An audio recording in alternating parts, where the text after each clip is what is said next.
I was speaking at a conference about a year ago, and somebody proudly announced, "Data is the new oil," to which there was applause, because oil brings money, and money brings things, and everyone's happy. But I was so shocked that people would applaud that, because we did such a great job with oil. Right? So we have this new resource coming our way, which I think is bound with a similar set of problems, although maybe not in the context that we would normally think about. And I think that it's really important for us to start dialogue about these things. And in my mind, this dialogue needs to come from various sides. All of us have the ability to get into this discussion about data.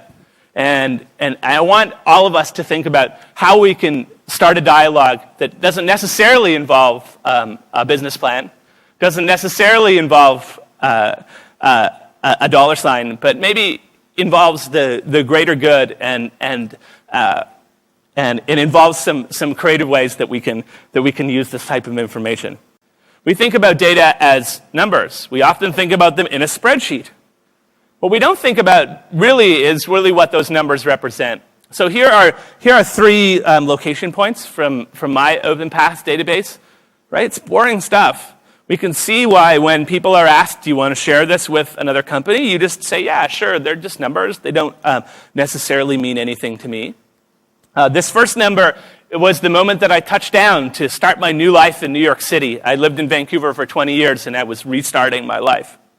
That night, I had dinner at this Thai restaurant on Amsterdam Avenue. I had this spicy noodle dish and this really great glass of Riesling. I'd forgotten completely about this until I worked with OpenPath. This is the moment that I met my girlfriend.